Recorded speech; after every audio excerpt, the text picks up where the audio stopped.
Welcome, everyone. And thank you for joining us in this webinar today, Why Multi-Stakeholder Dialogue Matters in Violence Prevention. The seminar is being hosted by the National Violence Prevention Forum and the Institute for Security Studies. And we would like to express our gratitude to the World Childhood Foundation, who have supported us in this research and also made it possible that we can be able to hold this webinar today. Before we continue, just want to make a quick announcement. Please do note that this is a public event, and so it's being broadcast live to YouTube. So please stay muted so you don't interfere with the event. But also just mind that Chatham House rules do not apply, and therefore do not share something that you don't want to be sharing in public.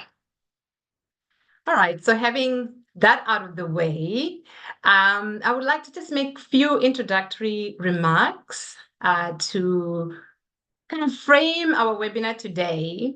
And before I hand over to our speakers today, who are going to share more of the research that they have done. So many of us who are here on the call have probably arrange or put together some event, some family event, like a wedding or a funeral, or something probably smaller. So we all know how difficult it is, and yet how necessary it is to work with people who are different from us, to hear and make space for needs that might be different, to make space for needs of people who we might not like the most, not that different when it comes to the way that we deal with social problems. For example, to deal with violence and to prevent violence in our country, we need the collaboration between different parts of our society and people and organizations who hold different knowledge, resources, and expertise, and have different power and also might even hold different values. And like with planning any event, you will know that collaboration does not happen on its own. It actually does have to be facilitated. It needs to be facilitated and needs to be underpinned by good communication and good relationships between people. This is not to say that people will not, have conflict, or people have to get along for them to be able to work together, or that they have to agree all the time. That's not really possible. What it does mean that you do need good enough relationship for people to be able to work together towards a common goal. And this is what motivated the Institute for Security Studies and its partners in convening the National Violence Prevention Forum, which is a multi-stakeholder platform for dialogue, which includes departments like your social development, health, and NGOs, and other partners. Violence Prevention Forum meets in quite unconventional ways, governed by values that have been co-developed by people who are participating in the forum. People also meet in a different way, sitting in a circle, people talking to one another in small groups, getting to know one another. One of our focus area has been on understanding the evidence of what works in violence prevention and how this evidence can be brought to bear in scaling up interventions that have been known to be successful in South Africa. Past 9 years, we have seen the benefits of dialogue between government, civil society organizations, research institutes, private sector, and many other partners. And today, the three speakers are going to share some of that lesson with you today. I'm going to speak for just about 7 minutes each, and they're going to share the findings from research that they did and share what we have learned about the experience of people who are participating in the VPF. We asked this question of government, of researchers, and of those who are working in implementing in NGOs. We wanted to know why people join the VPF. How have they benefited from participating in the VPF? What have they learned? And why do they stay? We all know of many multi-sector platforms that either fade away or, relationships don't work out and those platforms dissolve. So today, what we're going to be presenting is based on published research that you can be able to find this research. It's on our website, on the Violence Prevention Forum website. It's being shared on the screen, but also we're going to post a link to the website because there are many other resources that you can find about violence prevention interventions in South Africa and what we're learning as a country. And then also there's other resources that you could be able to use in the work that you're doing in violence prevention. So I'm going to introduce the speakers in 10. Then we will hear from our discussant, Jeff Mamputa, who we are really privileged to have today, who's going to just give us some of his reflection after he has read some of the report. And we welcome your comments, your questions, and I will encourage you to continue to post questions and comments on chat so that we can keep the discussion alive. Before I hand over to our speakers, I want to just make one thing. You will notice that the speakers are not going to be using any presentation. This is not a mistake. This is in keeping with the values of the VPF to avoid long academic presentations that sometimes alienate people, yet elevating certain ways of sharing knowledge and certain ways of knowing. So on to our first speaker, who I'm very excited to be introducing her to you. Our first speaker is Senzekile Bengu. She's a researcher at the ISS and also the convener of the Western Cape Violence Prevention Forum. Her research was looking at NGOs and how NGOs are participating in the VPF. Over to you, Senzi, and your 7 minutes starts now. Thank you, Matodzi, and greetings to everyone. As Matodzi has shared, today I will be talking about the findings from the NGO case study. And for this research, I interviewed 10 leaders from 3 NGOs. And these NGOs and these leaders have been participating in the VPF for over 8 years. And just for context, there are about 56 NGOs that participate in the Violence Prevention Forum, and their work spans across the country. So in the next 6 minutes, I just want to share with you what I found and why it matters. And I want to start with why this research matters. This research matters firstly because we all know that South Africa has a very large NGO sector. We have about 250,000 registered NGOs. And we also know the amazing work that NGOs are doing. I know this firsthand. So I was born and raised in a small village in KZN, and I benefited from many government and NGO programs growing up. From feeding schemes to pad drives to learning music, NGOs and the government really played a crucial role in shaping me into the woman that I am today. And this is the case for many children in South Africa. More than 90% of social welfare services in South Africa are run by NGOs. So it's not possible for the government to prevent violence without working with the NGO sector. And this often means working with multiple NGOs. Secondly, this research matters because NGOs and the government both need the knowledge that is generated by researchers about what works to prevent violence. But bringing together these sectors is not easy. I am sure many of the NGOs and other participants that are in this room have many stories of working with other sectors. And some are stories of success, and some may be stories of challenges. NGOs face many challenges, including funding and staff shortages. And NGOs must compete with one another for funding, which often means that they see each other as competitors rather than as partners. Relationships between NGOs and researchers also have their challenges. Researchers are often seen as experts, and NGOs are often overlooked at events focused on violence prevention. They are only invited as guests and not as expert speakers. But these are the people on the front line. They know more about what's happening on the ground than most of us. Despite these challenges, as Matodzi has said, we all know that these sectors must work together because violence is a complex problem and not one sector can tackle it alone. Therefore, we need research like this to understand how to bring these sectors together, which is what the VPF does, as Matodzi has explained. However, because of the history between these sectors, the NGOs had understandable reservations at the beginning about sharing a space with government officials, researchers, and other NGOs. However, over the past 8 years, the NGOs have overcome these barriers and built strong relationships with other groups. So what changed? This now brings me to the findings of this research.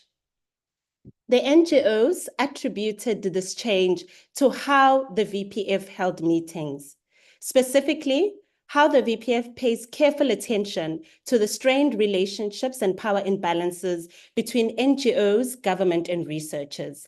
VPF facilitators make sure that NGOs have a voice and that people listen to each other. We sit in a circle during meetings.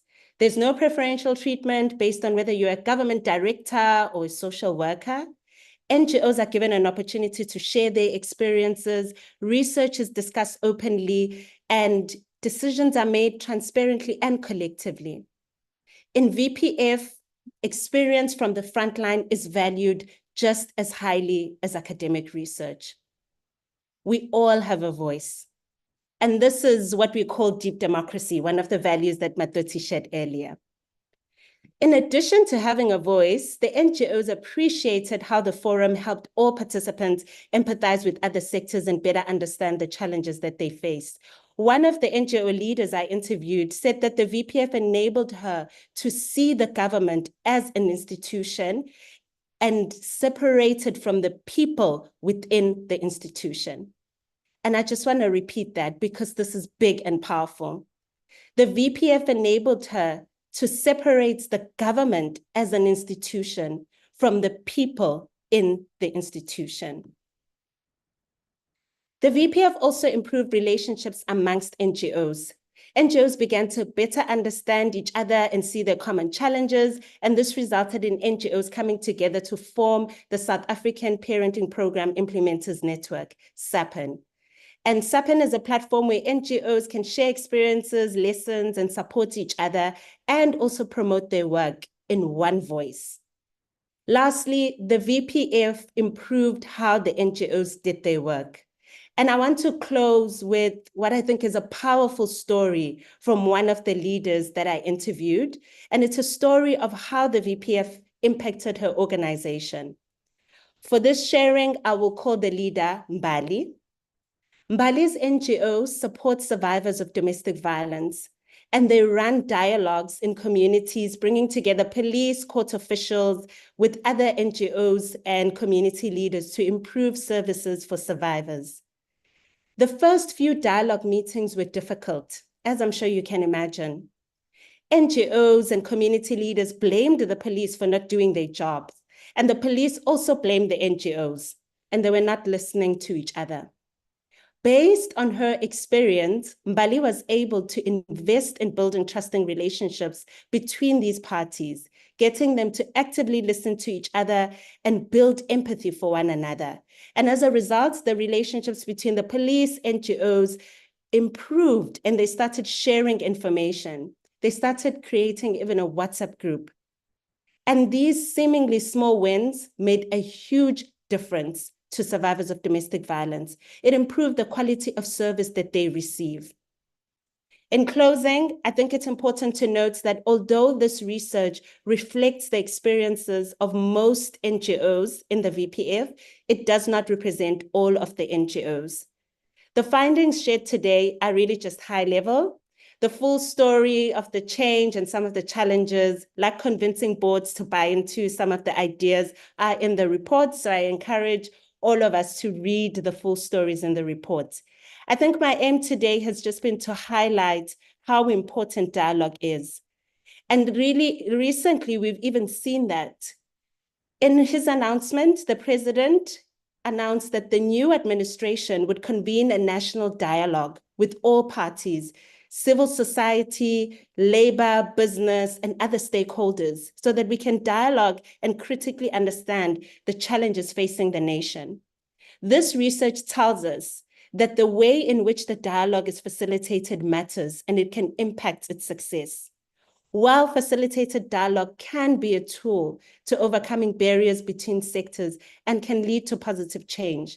And I think this will also be reflected in Jody and Aya's research, which I look forward to you hearing.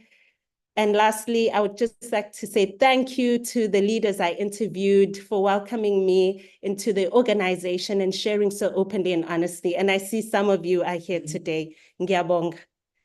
Also, thank you to Matodzi and Chandre for supporting this research, as well as Joy Watson. And that is all. Back to you, Chair. Thank you so much, Senz. And thank you so much for reminding us just the real impact on the ground that bringing people together can have. And just your personal story, reminding us that the personal is political. It's not removed. Most of the time we think the personal is removed from the work that we're doing, but yet it's not. So thank you so much for that. And now I'm going to move to our next speaker, who's Jody van Heyde. And Jody is going to share the experiences of researchers who have been participating in the VPF. Over to you, Jody. Thank you so much, Matodzi. Good afternoon, everyone. We all know that we can do more through partnerships than by working alone. Collaboration across sectors is necessary to facilitate the use of evidence to improve our violence prevention strategies. But why is collaboration so challenging? And what can we do to make it easier? I'm Jody van der Heyde, a research consultant and coordinator of the INSPIRE working group at the Institute for Security Studies. For the next few minutes, I'll be talking about what we have learned about how researchers can better collaborate with policymakers and implementers. And what I mean here is how we are working to improve relationships between sectors to facilitate the use of evidence in violence prevention work. Researchers have produced a lot of evidence about what works to prevent violence, but researchers don't have all the answers, and so they need to learn from policymakers and NGOs as well. And then ideally what should happen is that research should be used by governments to inform policy, funding, and programming. But this hardly happens, and this leaves researchers feeling frustrated. But there are two sides to this story.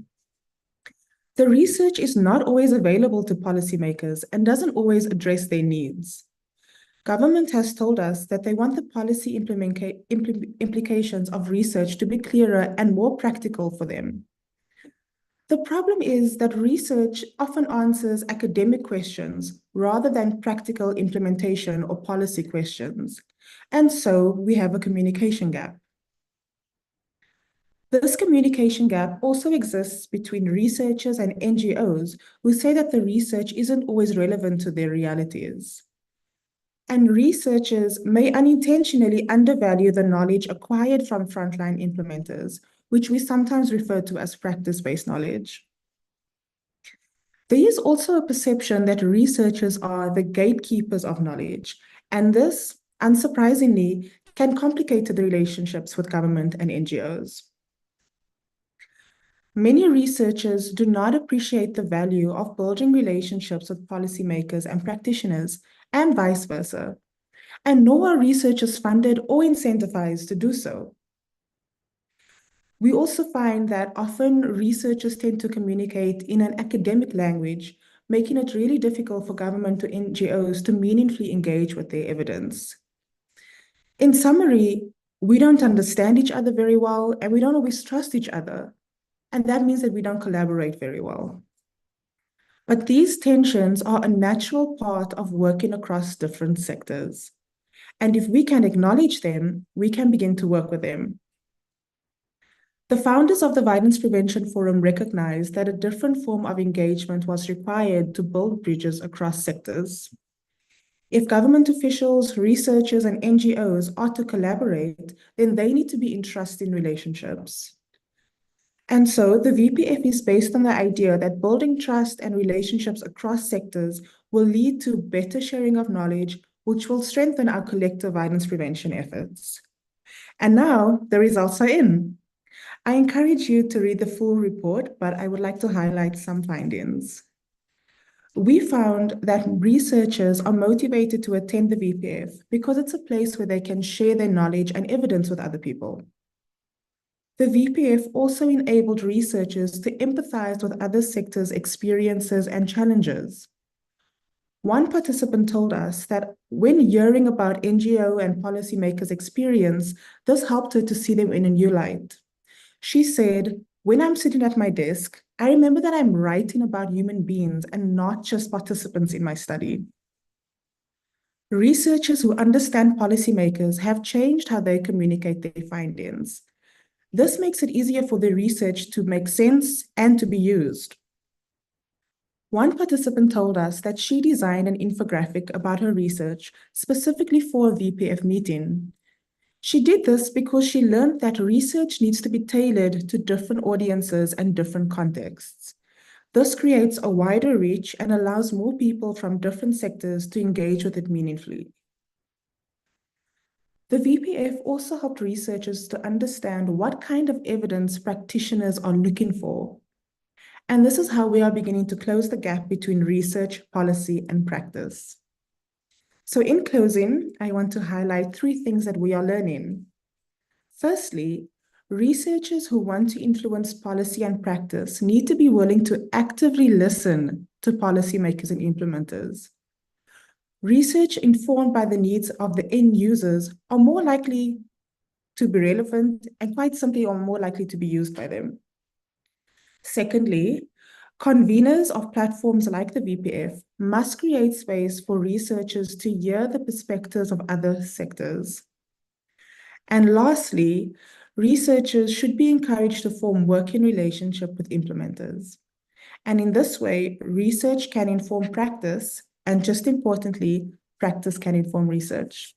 Thank you. Thank you so much, Jody. Thank you for highlighting just this important bidirectional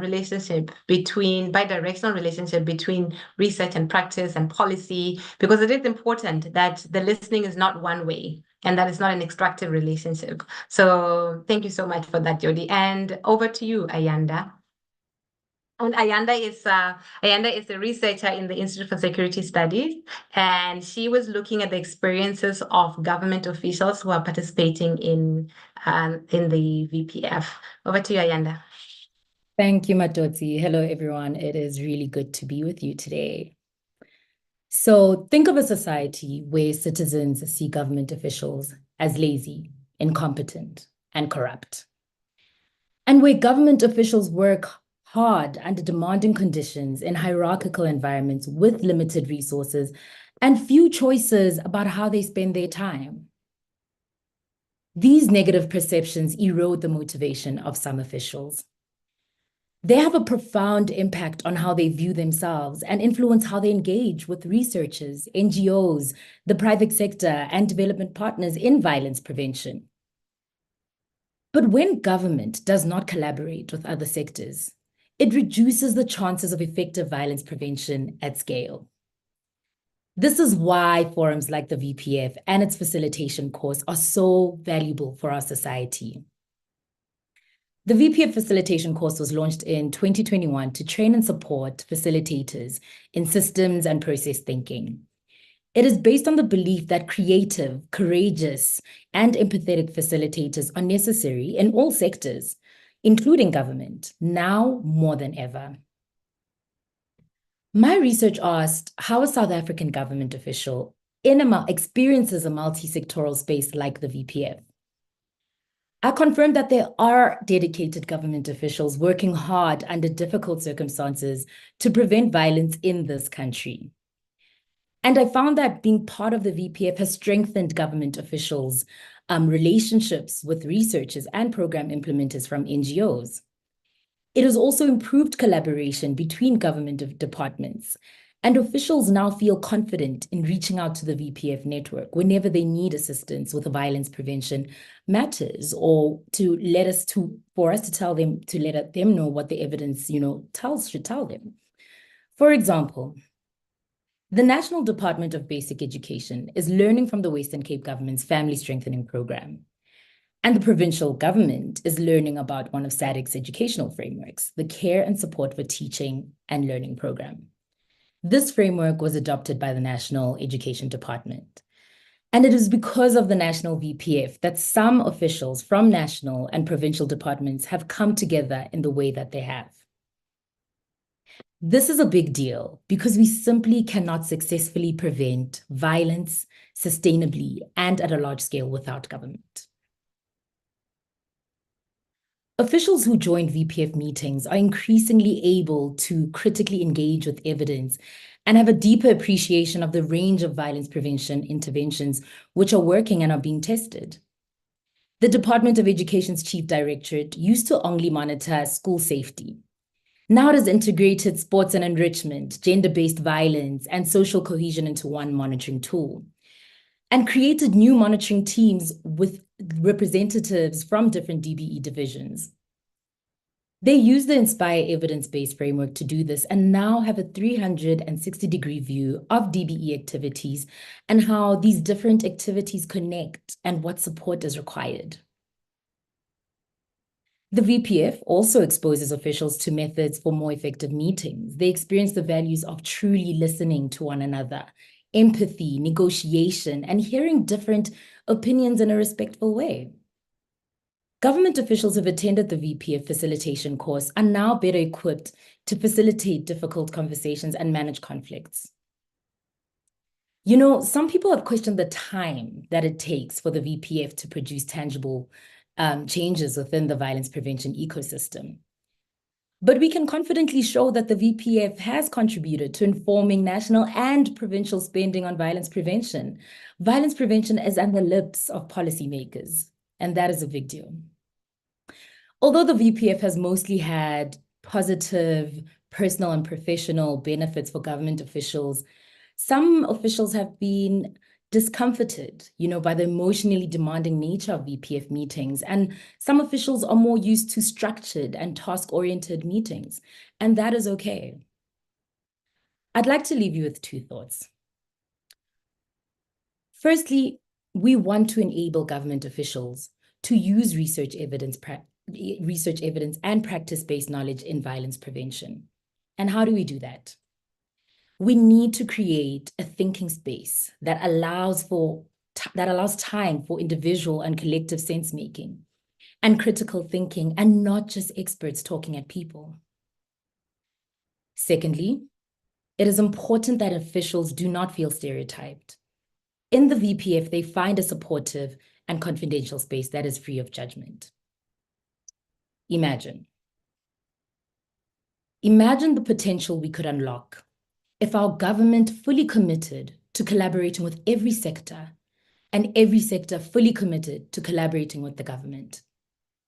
Now, what kind of violent-free future could we build together? Thank you very much, and special thank you to the participants that contributed to this research. Thanks, Matodzi, over to you. Thank you so much, Ayanda, for that. In fact, I think what you were talking to reminded me of my own time as a public servant. I spent about 13 years as a public servant. And so what you were talking to was something that was close to my heart in terms of the experiences of walking into multi-sector platforms and being ready to engage, but also the challenge that you can face as a public servant as you enter spaces, because you sort of enter them and people expect you to represent your department, and it's very difficult to own your own perspective and your own opinion and try and engage and learn and grow with the sector. And so I think it's important to kind of highlight those findings and for all of us to kind of critically think about how do we create spaces where all these sectors can learn together, because indeed, like you said in your presentation, they're all needed if we want to be able to prevent violence. So thank you so much for those findings. And you can see how across the 3 case studies, there's like some sort of common themes that are emerging. but I won't do the work of sort of like highlighting those. I would like to hear from Jeff, who has been listening to these three presentations, who's looked at at the policy briefs or some of the documentation. And Jeff is the director of Tales of Tanning, and an experienced conflict resolution practitioner who has been involved in a lot of cross-cultural negotiations, also involved in some of the resolving issues around conflict that happens around elections. So there's a lot of experience that Jeff comes with. And so Jeff, you've been listening to the presentations, you've looked at some of the stuff that the VPF is doing, and we just want to invite your reflection. What are your thoughts? How does this align with some of the experience that you have seen as you do this work at community level? Over to you, Jeff. You're still muted, Jeff. If you can just unmute. Still muted.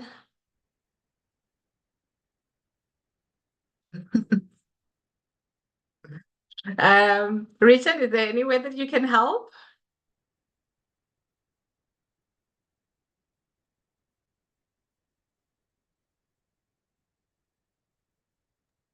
Thank you very much for There that. you go, Jeff. I always say thanks God I'm too black to blush, because that was very embarrassing. Matodzi, it's so amazing how Jody Ayanda and Senzi made this look so easy, because multisectoral dialogue, especially in a country like ours, is a very difficult, value-laden, and political sphere. There is much mistrust between the sectors that have been mentioned here. And that's why it becomes much more admirable when you hear people talking about this one has learned so much from that one. We come from a history where if you say you belong to an NGO, you are immediately stereotyped as being political. If you come from government, you are immediately stereotyped as being conservative and anti-progress. So for the Institute of Security Studies and VPF to have been able over the past 9 years to manage such tunadaran, as we say in Afrikaans, is incredible. The kind of findings that one reads about are so impressive that, black as I am, I do get goosebumps. And listening to people, it really is incredible work. Because it's in line with the work that we do at the Tales of Turning, which is to encourage dialogue. Thirdly, the mere fact that we use dialogue as a means, not discussion as a means that we go beyond the intellectual level. We talk to the person. A number of speakers here said that the core to this approach being effective is listening. I listened to Ayanda, she spoke about listening. Jody spoke about listening. Senzi spoke about listening. And listening, when it comes to issues of violence, is the most potent tool. Because violence, most of the time, is a resort, or is something that people resort to because they don't feel heard.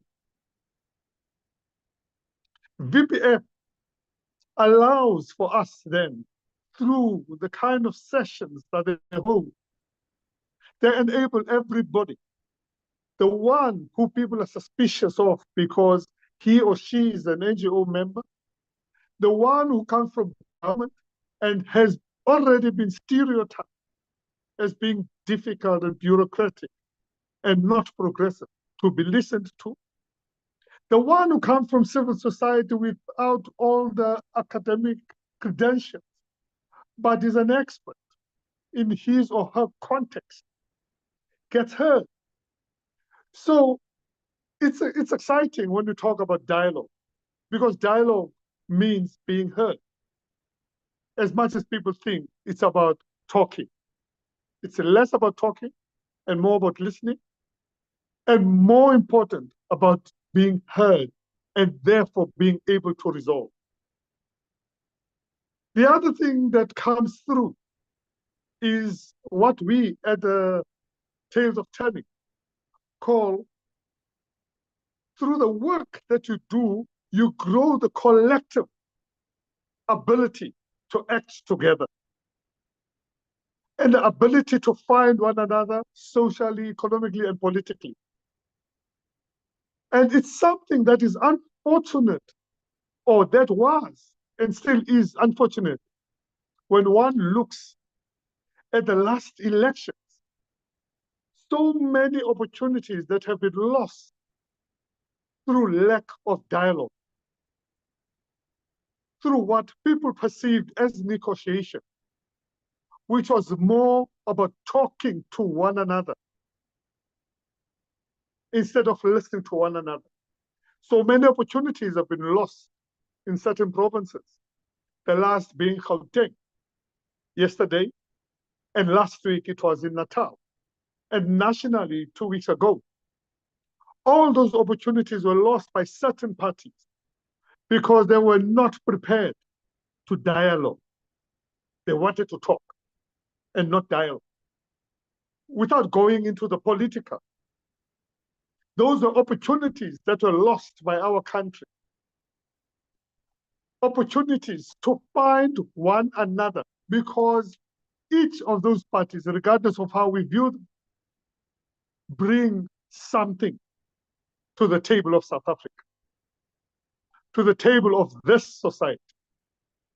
Each one of those parties has got knowledge, expertise, not only academic or skill, but lived experience and skill that have been nurtured and grown, and situations that they've grown into, with which we could help the country had they been prepared to dialogue and not just to want to talk. We've seen opportunities being lost.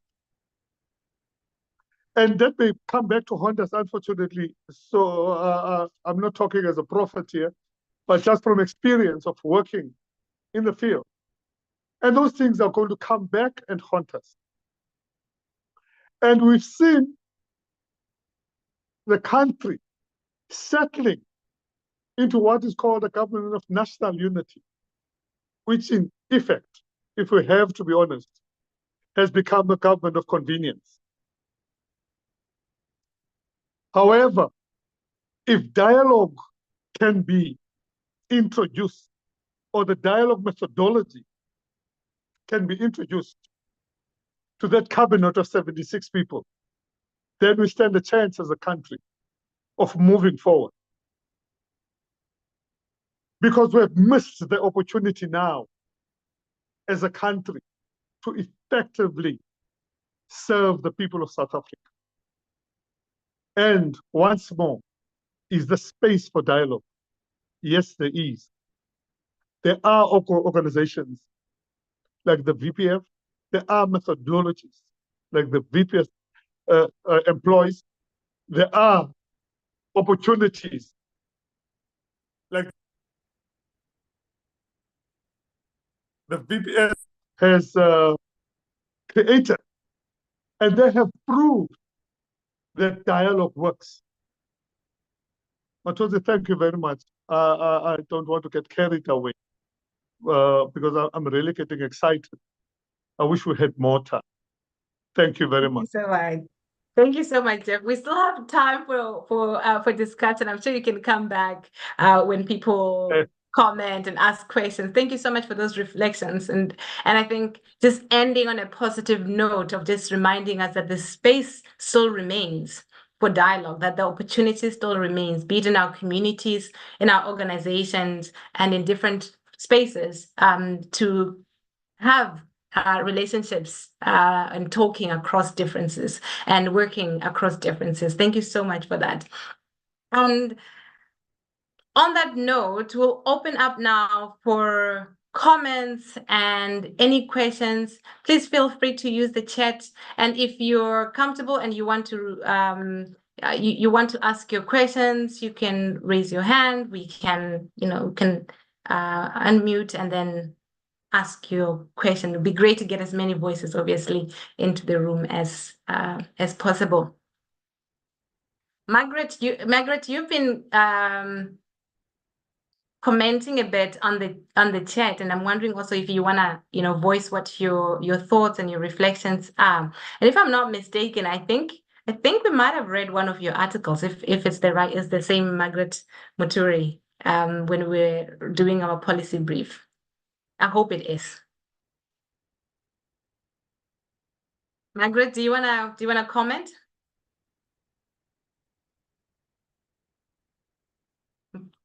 Putting you on the spot. Yeah, thank you so much.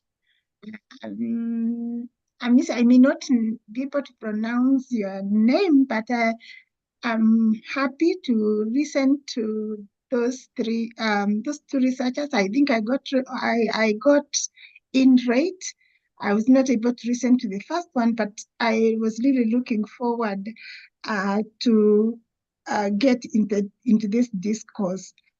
Plainly because as a country, we are at the crossroads with the youth uprising and, of course, the Gen Z generation wanting us to have change, which we have been looking for a long time in terms of governance. And we are experiencing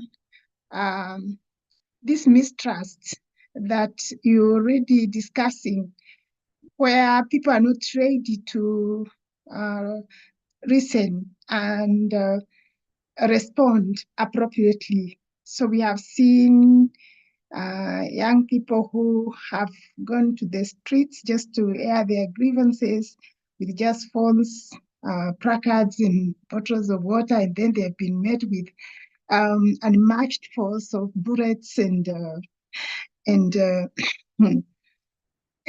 violence has ensued. And for me, when I have been listening to this discussion, if there was only a listening ear that would respond appropriately, I think we wouldn't have gotten where we are. So I am finding this prevention of violence and people not trusting each other as much. The government, first of all, looked at these young people as people who maybe want to take their power, which was not the case.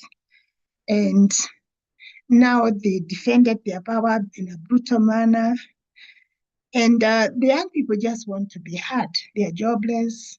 They want jobs to be created. They want accountability. They want corruption to end and such like things. So I think the collaboration that I'm seeing here of the NGO, the government, and also the researcher is very key. And I think sensitization of such in the multisector dialogue is very important because it will reduce incidences of violence at all costs. It will prevent that, and I believe because it will bring sense into the government, it will bring sense into the demonstrators, and anybody who would want to go out there in the street and cause violence unnecessarily, not only in the election space, but also in these other spaces where people are fighting for their rights. So I was just saying this is not just unique to South Africa. I think we are all suffering the same thing, and dialogue should be advocated so that we don't shed blood and we also don't destroy our hard-earned property. Thank you so much. Thank you, Margaret. And maybe we can circle back to some of your comments, because I think it really aligns with what we've been learning in the VPF, but also probably, Jeff, you want to add some more comments on Margaret's thoughts. I don't see any other hands, but there was a comment, there was a question from Barbara. Barbara says, thanks for the thought-provoking presentation, and ask a question about whether the problem is not that, like what Margaret was talking to, that collaboration is really hard.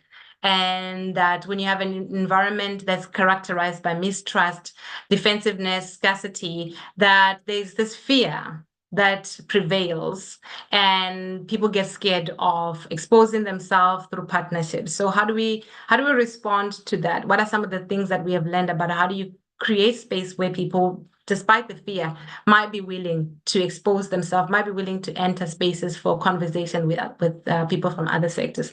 And then I see a hand from Tamsanga, so we'll take those three and then we'll come back to our speakers. Tamsanga. Thank you, Matodzi, and thank you to the panel, everyone who has shared. I think from what you have all shared, two things that perhaps I would like to highlight. One, the victories which were made, right, by VPF in getting, different sectors to continue with the spirit of dialoguing and finding one another. So that's one part. But the other part, what Brachef has raised as an opportunity missed. And I think the reference there is within the political space where politicians, I think, could have missed this opportunity. Maybe the angle or perhaps something to add, linking that with what we are about today, is that the politicians could have missed the opportunity, but what they went on to do is to form a government, and a government is already part of this dialogue forum that we've already had, that we've already started from whatever many years back. So what it means is that we already have government in the space. How do we then leverage on that and say the opportunity that could have been missed by politicians, how do we bring it back into the government space and continue with the spirit of dialoguing, in a way of preventing? I mean, I think I would use the term preventing because I think that is our strength, right?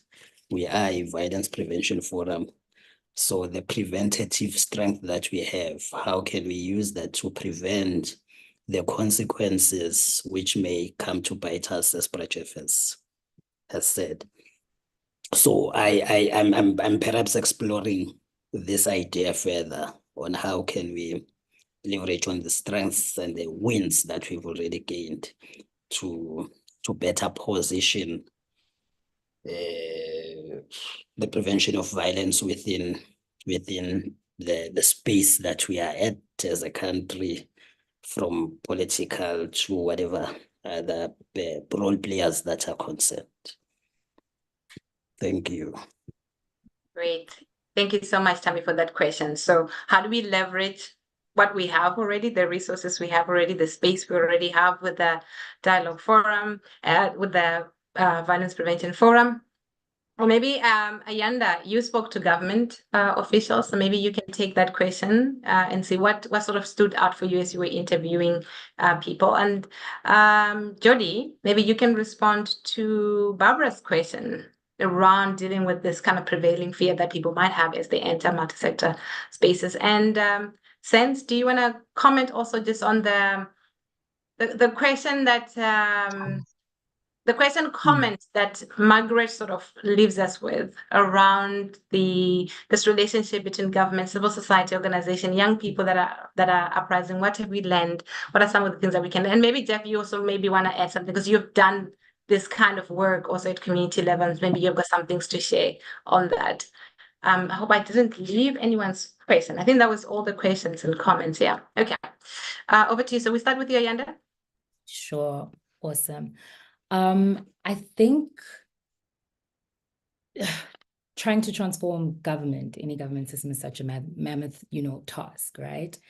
And there's so many challenges especially with our current landscape right now, so much uncertainty. We're finding arguably democracy is the most alive that it's been, and this is where we need dialogue the most.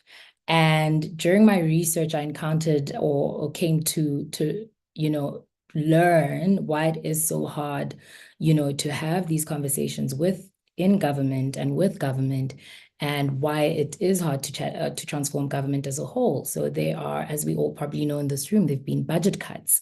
There are various political mandates that are embedded in, different power struggles. There are hierarchies that you have to work around. And in having these really meaningful conversations with interviewees, it something clicked that, we might not be able to achieve the mammoth task of, having at, one go this conversation, with government, or trying to transform government as a whole, but what can we do in our corner, right?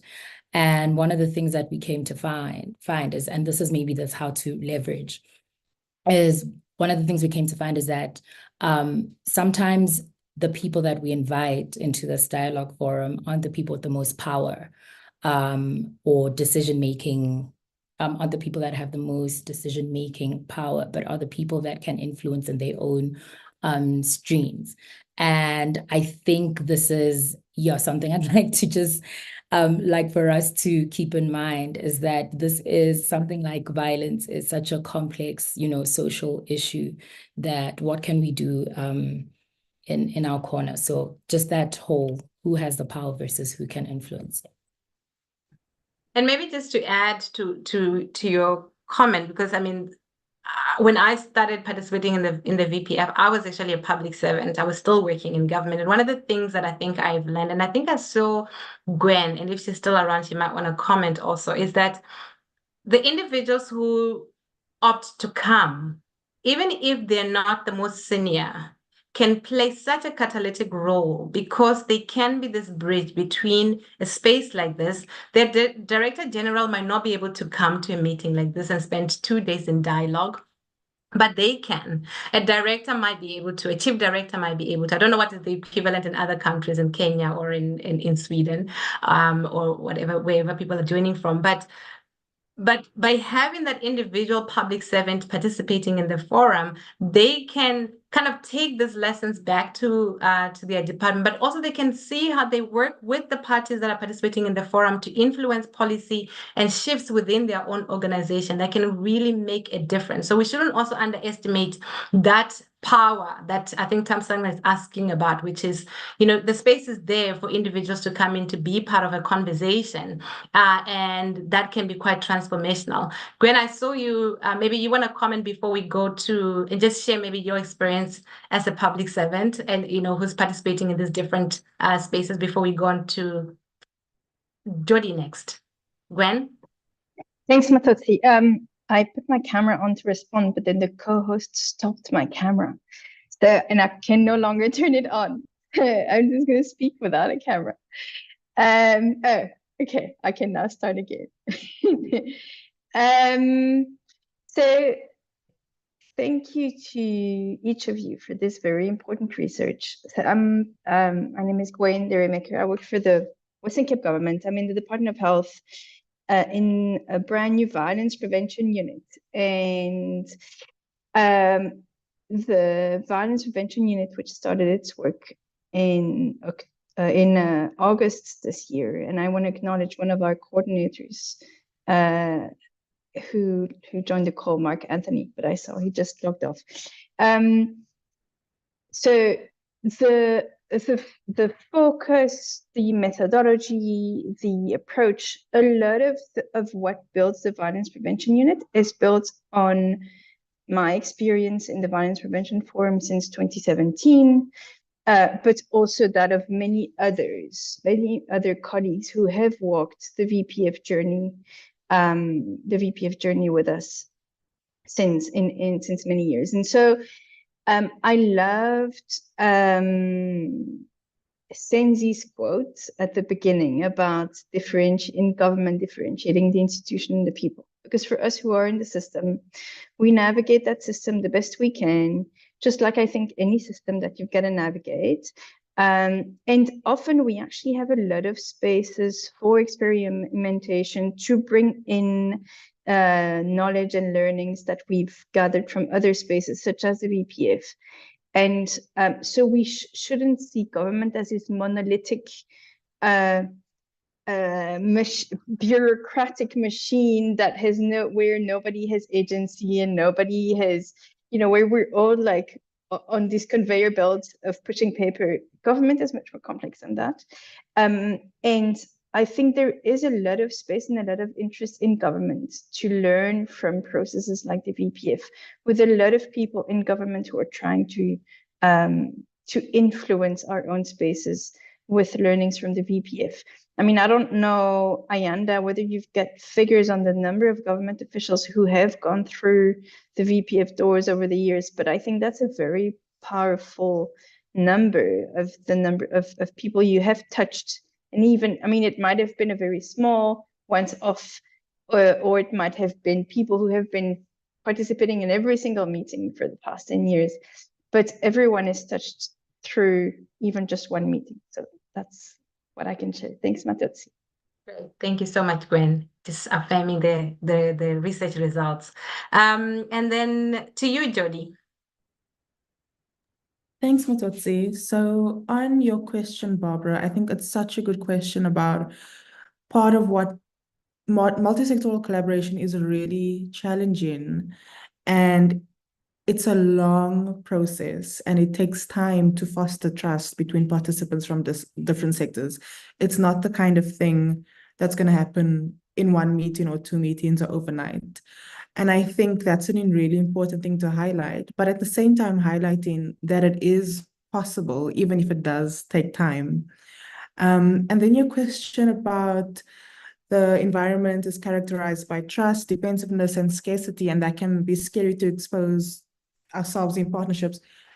Absolutely, it really is. And what the VPF does is try to encourages participants to bring their personal lives into the rooms as well. And that can be quite scary because that requires you to be vulnerable in a workplace setting, because at the end of the day, we're doing this as part of our jobs, and that's quite an unconventional way of working.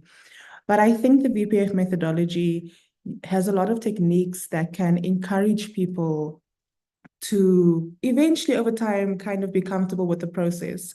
So, for example, the VPF is facilitated using external facilitators, and these are people who are selected because they have great expertise and experience in facilitating multi-sectoral groups. And they facilitate it in a way that allows people to feel comfortable over a period of time. They create a space where people feel safe enough to bring their personal lives into the workplace. We also have the values that Matodzi mentioned right in the beginning. These values were co-created with VPF participants. And when it's co-created by people from different sectors and different positions, that helps to get buy-in and also can help that process. Another thing that we found that helps to facilitate that is having really credible and competent leadership and conveners who, amongst other things, are accountable and transparent to the participants, who admit when something maybe didn't work very well and who are open to feedback, but actually apply the feedback in future meetings. And that, I think, helps to work on that mistrust that sometimes exists. And these are leaders and conveners who follow through with what they say they are going to do. And I think over time that helps participants to become a little bit more involved and buy into the process. So I think I'll end there. Thanks, Matodzi. Thanks, Jody. Senz?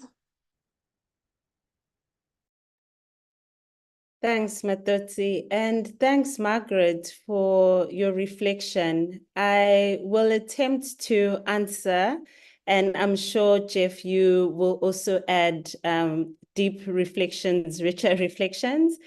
So I think in responding to or commenting to these difficulties in relationships between government, civil society, government and young people, I think it's important to think of, firstly, the kind of context that it happens under. And I think the other speakers have also referred to it.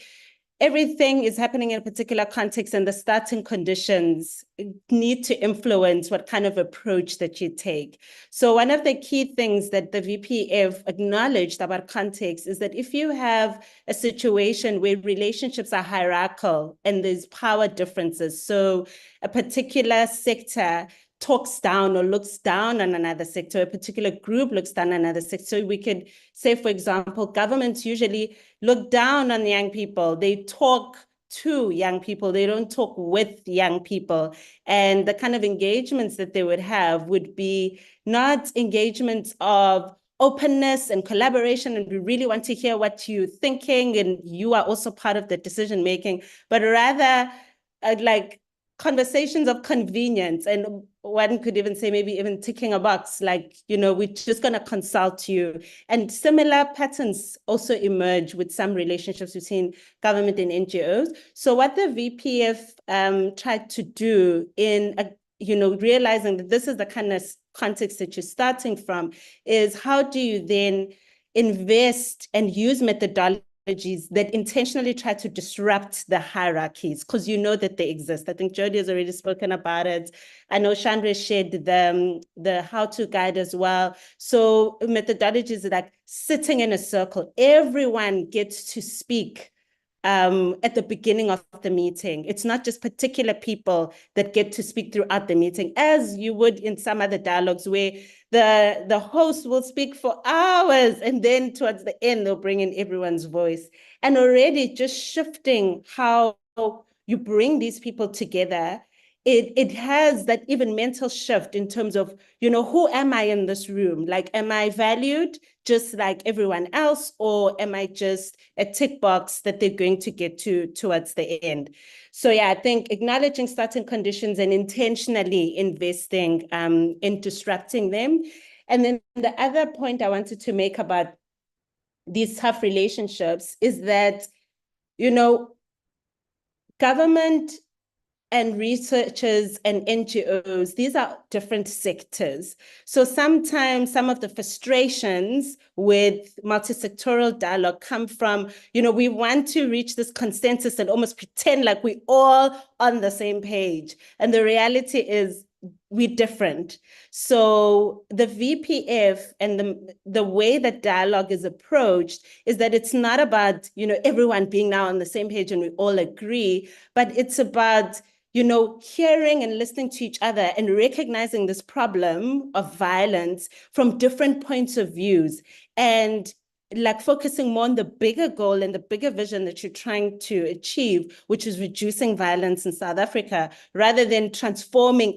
Not everyone will be the same activist that you are, or they'll see the world in a particular view, but it doesn't mean you don't have anything in common. Often we have a common vision that we're all working towards. So we've built more on that rather than trying to find sameness, which I think is almost impossible to find in most spaces. And we found that for the NGOs that come, that has meant that and I think even for other sectors, you still feel like your sector is seen and you can express your challenges. You don't have to hide them to fit into the group. And you can still also see how in your difference you contribute to the broader vision as well. Yeah, I will hand over to Jeff because I'm sure he also has some reflections.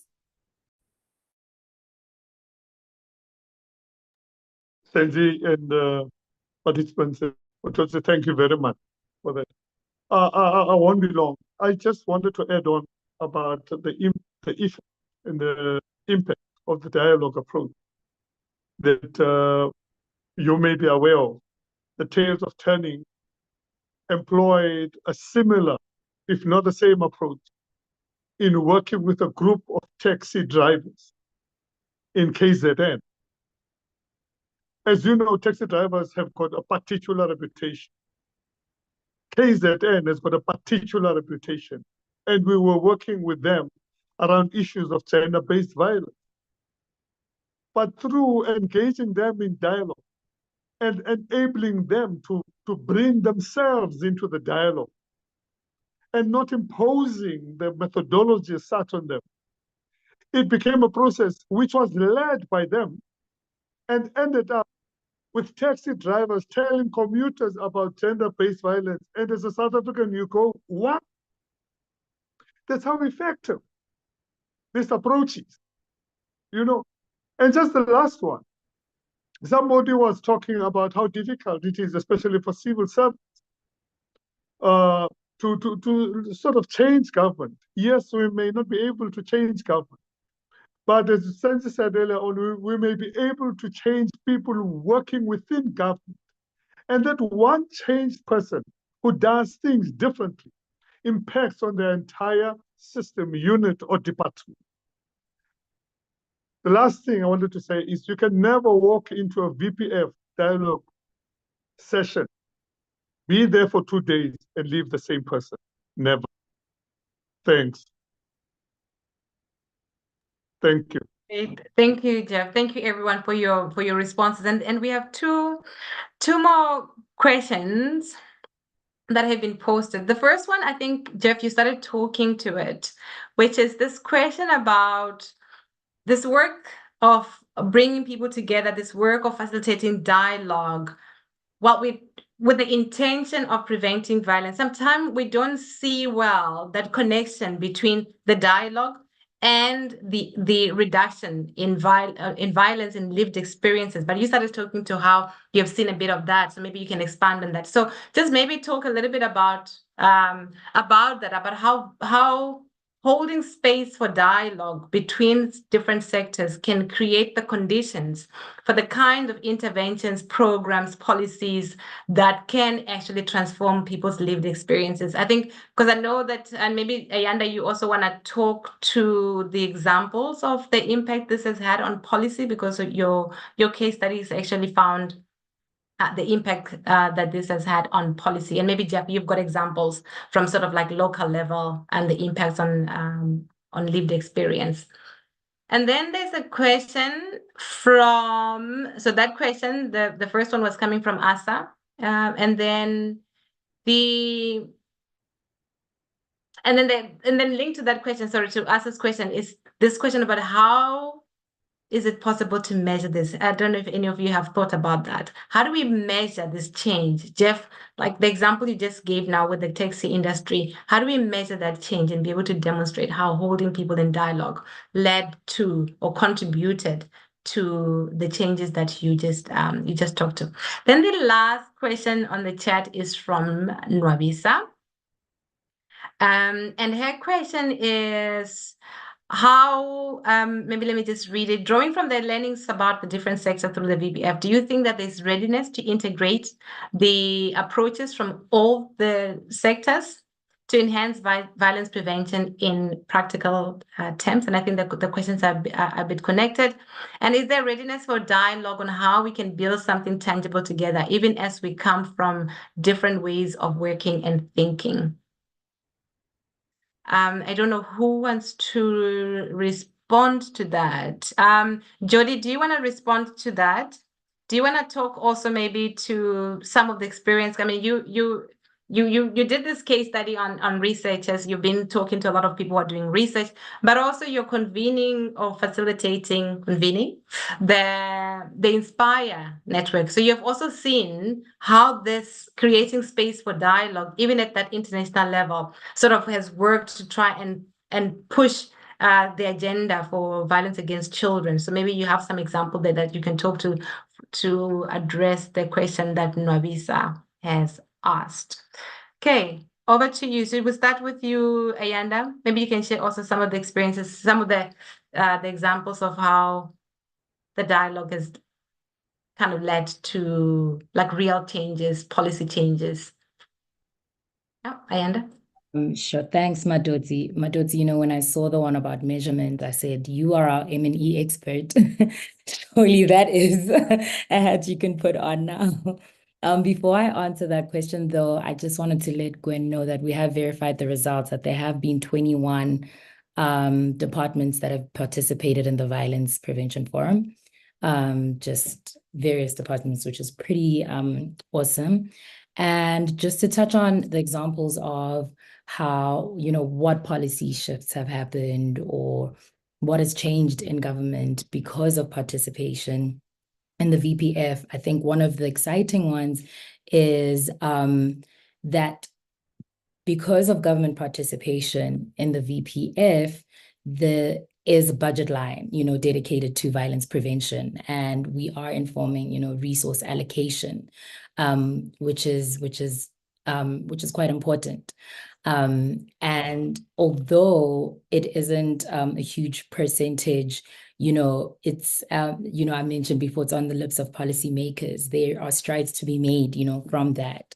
Another example is on, you know, how we've informed or how we've been part of the process of informing provincial safety, you know, plan on parenting with regards to their parenting programs. And that has also taken off. And even in that, they've been such rich conversations and disagreements as well between, you know, NGOs, researchers, and government officials. But the fact that these three groups can come together and have these constructive conversations with and be able to inform, you know, policy that we are seeing that is alive, you know, right now, while alive, I think speaks testament to how in the process of dialoguing, there is something, relationship building isn't easy, you know. It, as Matodzi mentioned before, even with family relationships, you know, personal relationships, you see it how complicated it can get. But those are two examples I can share with you that are live and live and kicking right now. Thanks, Matodzi. Great, thanks, Aya. And I think as what we have been doing, I don't know what other people maybe might want to comment. I don't know. Novisa is also, you know, she's quite a well-known researcher in this sector, and maybe might want to also add in terms of issues around measurement. But the one thing that we've also been doing is try and track these things more qualitatively. It's really challenging. I mean, if you look at our theory of the theory of change of the Violence Prevention Forum, of course, the ultimate goal is to try and influence, not to try, but to influence violence prevention interventions and to have an impact on people's lived experiences. But that line of inquiry is quite a long one. And so we tend to track more the changes that are happening in the system. So the changes in policy that Ayanda was talking to, the changes in relationships, the changes in how research is being done. Those are some of the areas where we've been strong in being able to measure that.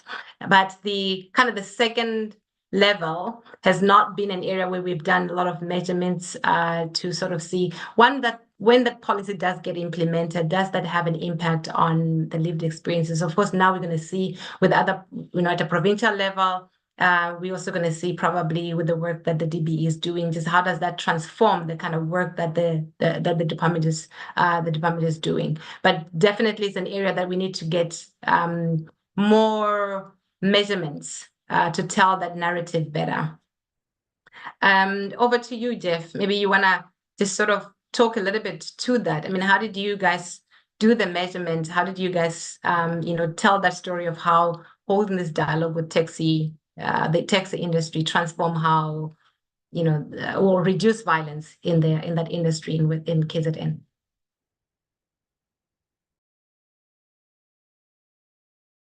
Yes, you're muted, Jeff.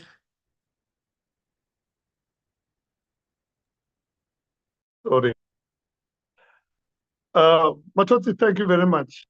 There are different ways to measure this thing. You can measure it in a manner that the people who are involved can see the impact, effect, and therefore decide for themselves.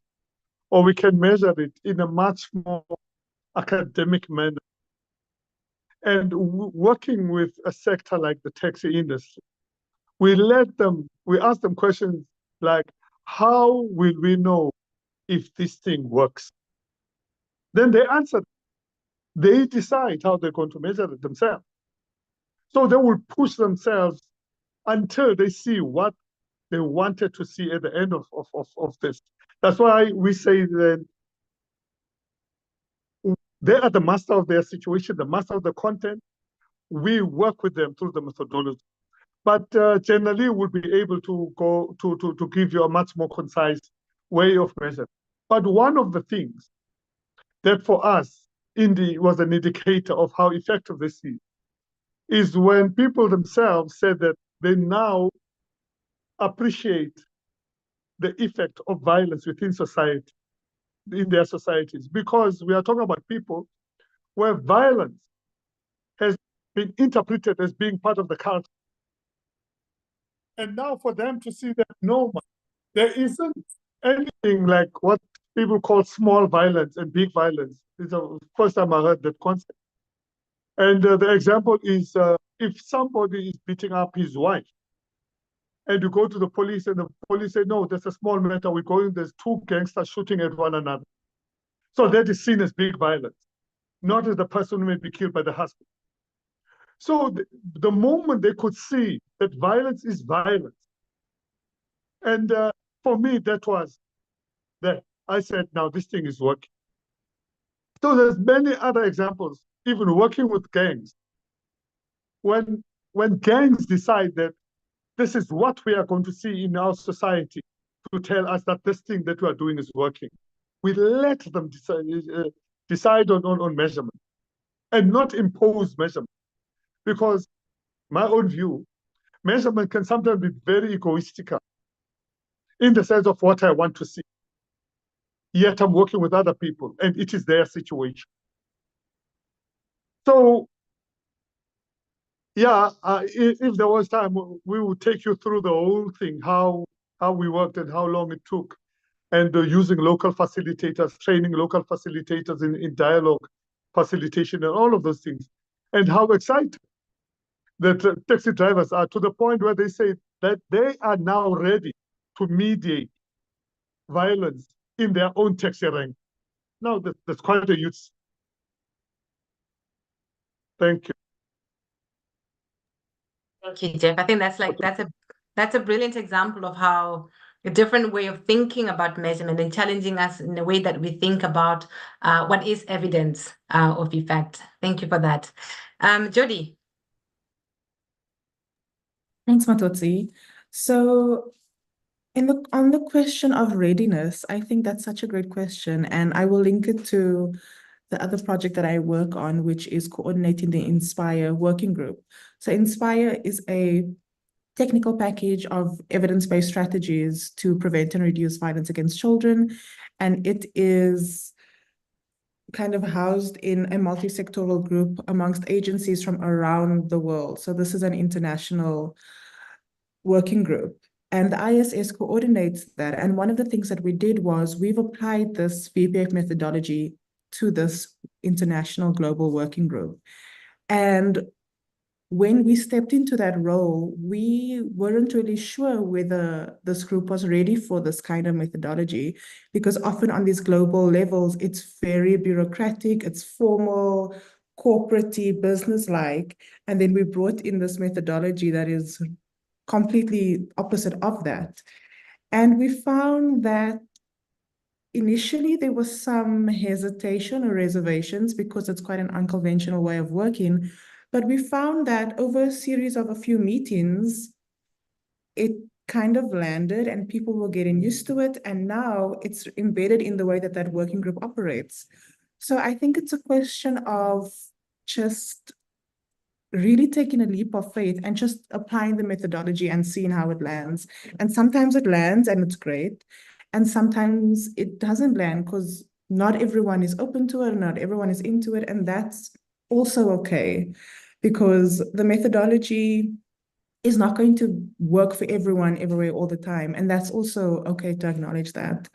But if I can also comment on the question of measurement, I think that's such a good question, because oftentimes we speak about this work. We know that this work has an impact based on what people have told us, but it's really hard to quantify this work that we do, because it's like knowledge sharing and relationship building, and how do you quantify knowledge sharing? It's really difficult, and it's sometimes often hard to capture it into words. But when we talk to people, people say, oh no, this is great, it's working, this is what has happened. And then that suggests that an impact has happened. But the measurement question is really interesting. I'll end there. Thanks, Matodzi. Thanks, Jody. Senzi? Thanks, Matodzi. I'm aware that Sis Nabisa and Judy have their hands up. So I don't want to maybe jump in. I wanted to respond to the readiness question as well, but maybe Nabisa wants to voice it and reframe it. So maybe let's hand over to her. Thank you, Senzi. I actually did not see their hands, so thanks for that. Nabisa and then Gogjut. Thank you so much, VPF colleagues, for a stunning set of presentations. I am not sure I can answer the question around measurement without wearing my research hat. And so because we are different and we have different traits in the VPF, one of the things that makes it challenging is sometimes seeing things from the perspective of a different person, and that's not in your field. So I would say that, I mean, things that have been used in this spaces around dialogue is actually documenting the storytelling, documenting the experiences that communities we interact with, share with us through the work that we do. And I think that one of the potential challenges we have for a forum like this one is to not only demonstrate that this thing is working, but to actually come together to show that it does by engaging in, practical work that is focused on whatever, the issues are. And so for violence prevention, the kind of work that Jeff shared may seem to a person like me easy to document because there's M&E, monitoring and evaluation, and research and learning approaches that non-governmental organizations or community-based organizations use. And there are ways to capture those learnings. But I think I am cautioned by Jeff's comment that this experience belongs to these people, and we need to value how the participants in that in that program, how they feel and what they think. But the challenge with the work that we are doing is that we have such a broad landscape of stakeholders that we need to convince that we can prevent violence, and we can do so by working together. And that's the tension, I think, that lies in one of my questions there, is how do we demonstrate that the work we've been doing for the past 9 years is doable?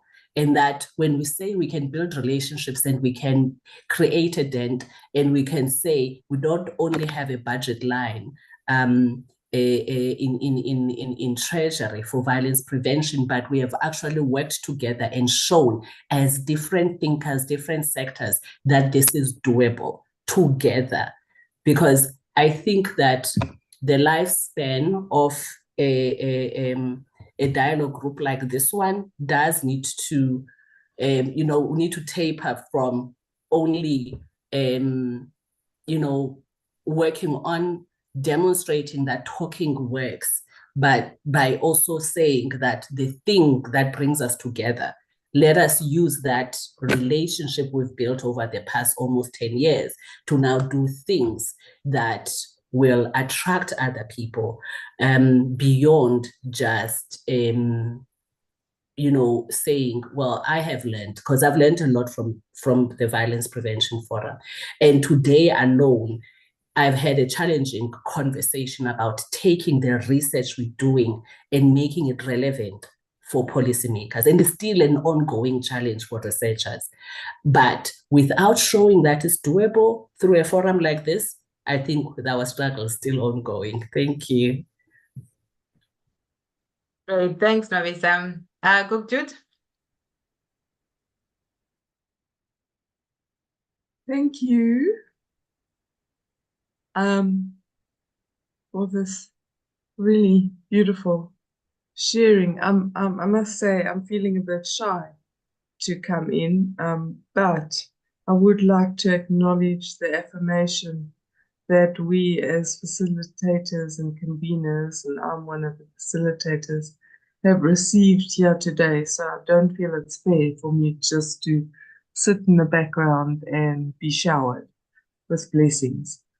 You know, this dialogue process draws heavily on the methodology of the Alternatives to Violence project, among other things. And many years ago, someone asked me whether working on interpersonal and intersectoral relationships can have a positive impact on addressing systemic violence. And, you know, this question remains with me up until today, but it seems to me, and I put my voice behind this, that a forum such as this is beginning to show the link between interpersonal and structural violence, and conversely, interpersonal and structural peace building. Great point. Thank you. And thank you also to Novisa for adding that and just reminding us, because there's all these tensions in the sectors and there's different parties that we're always trying to go, be it government. If you're in government, you are sometimes trying to convince your seniors why you participate in a forum like that. I actually do remember being asked that question. Why do you go to these meetings twice a year, sit there for 2 days, 3 days, including maybe travel, and then trying to show the connection and the impact it has on the work that our department was doing. So it's valid contestations that happen. And sometimes also for NGOs, perhaps to their board, I think Senzi was saying that in her presentation, and to their funders, trying to negotiate resourcing and why this is important to do, why the coming together with other sectors is important, how it influences and shapes the work that people are doing. So thank you for those comments. We are now at few minutes before closing. So maybe what I will invite you to do to our panelists, if I just ask you to just spend maybe a minute each, maybe half a minute each, just like, you know, your last comments, you know, just think about also the comments that were raised now, just your last comments on that, and then we can bring this to a wrap. Should I start with you, Senzi, because you didn't get to say something in the last round? Yes, and thanks, Matodzi. So my last comment will also be kind of a response to that readiness question, because I think another way of looking at it is this something that society and people want? And I think the answer is very clear. It's clear in the movements that we see emerging. It's clear when you listen to young people.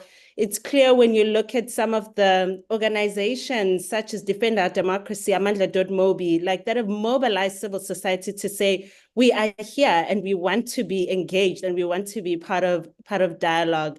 And therefore the push to actually then invest so that we know that we've created the right environment for it. I guess it's a different question. Is there the political will for it? Is there the donor support for it? But I think it's definitely something that society wants. And it's also something that I think is not easy. Although maybe it might have not been strongly portrayed in my initial sharing, but this is really not easy work. And I almost like using the analogy of like, it's you building the plane as you are flying it. And literature also shows that you can never have perfect conditions. Those are only in heaven. In reality, you have to start where you start and kind of just start with the small wins that you can, whether it's bringing people together, just agreeing on a name of the organization, and even starting in your own corner. I think some of the NGOs, just by implementing the way that VPF facilitates, meetings in their staff meetings, had huge transformation for how the organization deals with conflict. So it's small. You start small, you shine in your corner, you start with the plane up in the air. And yeah, I think we sharing this research to see how we can also support in building while you're flying. Thanks, Senzi. Aya? I'll be quick. I'm looking at the time, but thank you for all your riveting questions. Definitely taking back and going to reflect on the question of measurement and readiness. But I'm still, something in me is still struck on what Margaret was sharing, right? And it just reminded me, and I'm really grateful that you brought that into this conversation, that what we experience here in South Africa is not a unique phenomena, or issue. And just there's so much going on in our continent as well. And something that you, in your sharing, Margaret, you just made me think, how sad is it that, the youth had to use political violence in response to structural and economic violence, right? So those are the kind of things where we need to think of how can we change that? How can we change violence as a response, to violence? And it's through dialogue. And just as an end note, please do look at our policy briefs, our how-to guides on a national level and local level too. Thanks, Matodzi. Jody, your last comment? Thanks, Matodzi, and thanks to everyone who joined this event. I think, in closing, I think my final comment is that when it comes to complex problems, and more than just violence, if it's public health, transport, business, whatever it is it's not up to one sector to solve. This is not just one person's problem. It's not up to the government. It's far too massive of a problem just for the government to solve alone. It's far too massive of a problem for NGOs, and it really does require us working together. And even though that takes time, it is very much possible, like Sen said. I think I'll end there. Thanks, Matodzi. Thank you. The last words, Chair? Thanks, Matodzi. Matodzi, you can never be violent and be in dialogue at the same time. And that has been proven time and time again through the programs that you do and through the program that we do as TOT. And we need one another in order to do this. And the beautiful thing about dialogue is there are no barriers to entry into dialogue. Thank you. Great. Thank you so much, everyone, for that, for the very interesting discussion that we've had, both on chat and then people who raised their, who raised their comments. And we look forward to continuing this conversation because I think I think it was Nwabisa when she was speaking, saying this is not a once-off. We don't enter dialogue for the once and then we come out, we transform, and then that's the end. But it's an ongoing process. And so even the conversation around dialogue in violence prevention is one that we are going to continue.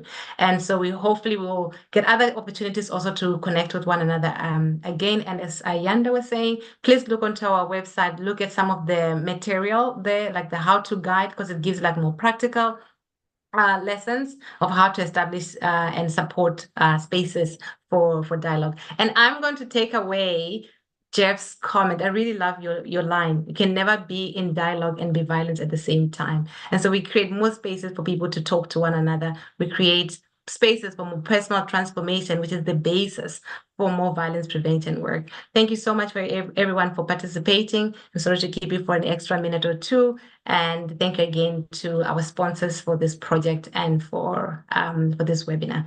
And that's it from us.